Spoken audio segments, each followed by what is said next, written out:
The RBA is widely expected to hold today, but all eyes are on its inflation commentary. Oil rises as hopes grow for demand to lift, and China holds a key rate as retail sales jump. That's coming up in our 5 Things in 5 Minutes. And then in our bonus deep dive interview, ANZ New Zealand economist Henry Russell explains why central banks are so focused on getting on top of sticky domestic inflation. When the Reserve Bank thinks about getting sustainably back to the 2% midpoint of its target band, it really does need to see progress on domestic inflation, which is a sticky and more persistent component. But first, in 5 and 5 with ANZ, markets were mixed overnight amid a lack of major new data. The S&P 500 was up 0.9% at 4 a.m. Sydney-Melbourne time. The yields on US Treasuries up by 6 to 7 basis points, as a number of large US companies used the lull to sell bonds, while the oil price was up about 1.5% on expectations of rising global demand. The big focus today is the RBA's cash rate decision, widely expected to be a hold.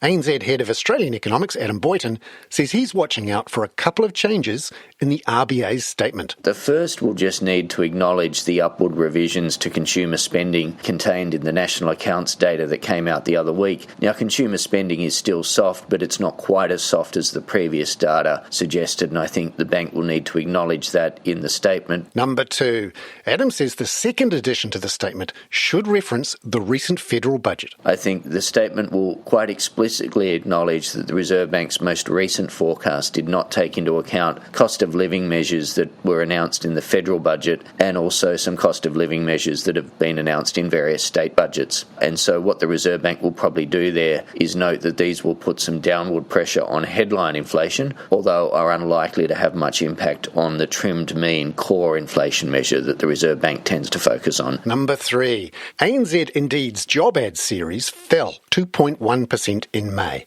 ANZ senior economist Catherine Birch says after revisions there's been an 8.2% decline in job ads since the end of 2023. But it's still worth noting that in level terms, the job ad series is still more than 20% higher than pre-pandemic levels. It's been a pretty steady decline since the peak, and it suggests that we'll see a continued moderation in the Australian labour market over the coming year. Number 4, the People's Bank of China held its key medium-term lending facility rate on hold at 2.5% yesterday. ANZ senior China strategist Zhao Pengxing says the biggest reason for not cutting is the strength of China's export-led growth. Exports reached a new high in a year to 7.6% in May. GDP in Q2 will likely be around 5%, so the PBOC is in no hurry to cut. We see 10 bips cut in 2024 by the PBOC to boost the domestic demand. The problem is when. In our view, the trigger could be the slowdown of growth momentum. If PMI falls below 50 in the next couple of months, we believe the PBOC will cut without hesitates. Number 5, the value of Chinese house sales was down 30.5% in May from a year ago, but there was a glimmer of hope on the domestic demand front. May annual retail sales growth of 3.7% was higher than expectations for 3%. Industrial production growth of 5.6% also remained solid, despite coming in below forecast.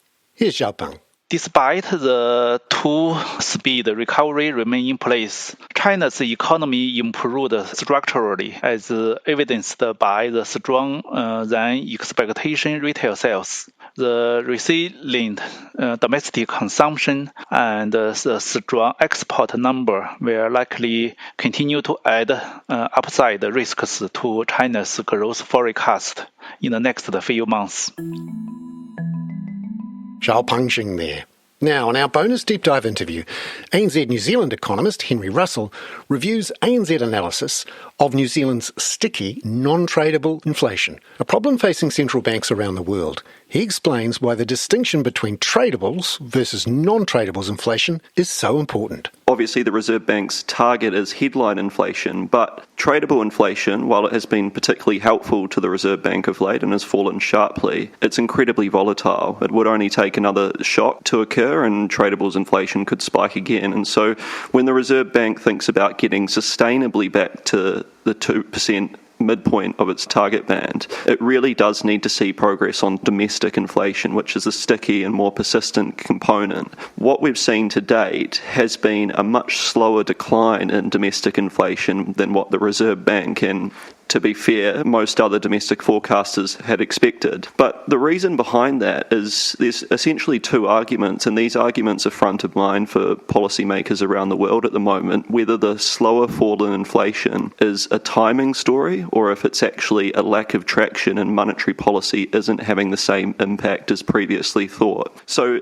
at the May monetary policy statement, the Reserve Bank actually revised up its estimate of capacity pressures in the economy, and that was to be more consistent with recent strength in non-tradables. But what that means is that the Reserve Bank thinks they aren't getting the same amount of traction as they previously thought.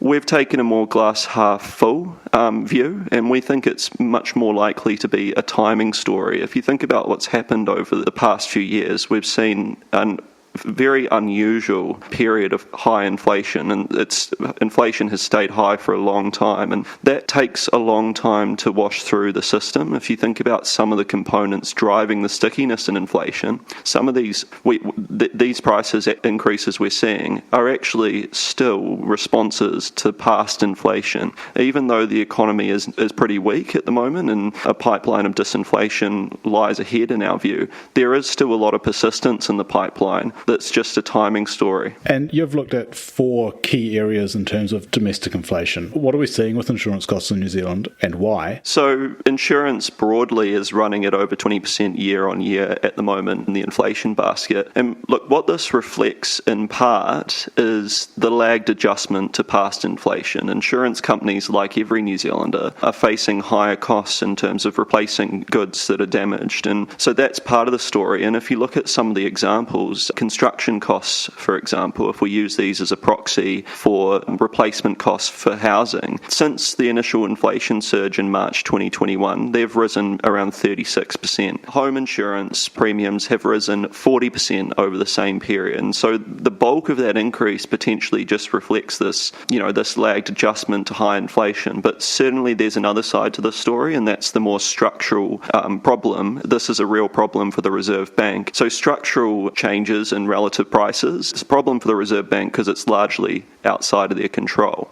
And so the things that are affecting insurance premiums, for one, New Zealand's just experienced some severe weather events last year, and there has been a repricing of risk to reflect that, the increasing risk of loss as a result of these severe weather events. And so there is a structural element to this too, potentially, and that is the problem for the Reserve Bank, is that they can't control that. But we do think that more broadly, most of the increase we're seeing in insurance premiums is actually still the response to past inflation. And so that's a more positive story in the sense that it will unwind. It will just take time to wash through. Henry Russell there. Tomorrow, Henry will analyse the other 3 key drivers of domestic inflation in New Zealand: local government rates, rents, and cigarette and tobacco prices. I'm Bernard Hickey. That was 5 and 5 with ANZ for Tuesday, June the 18th. Catch you tomorrow with coverage of that key RBA rate decision and commentary. This podcast contains general information only, not investment advice. You should obtain advice for your personal circumstances before making any investment decisions. Please view the podcast disclaimer available via your media player or email.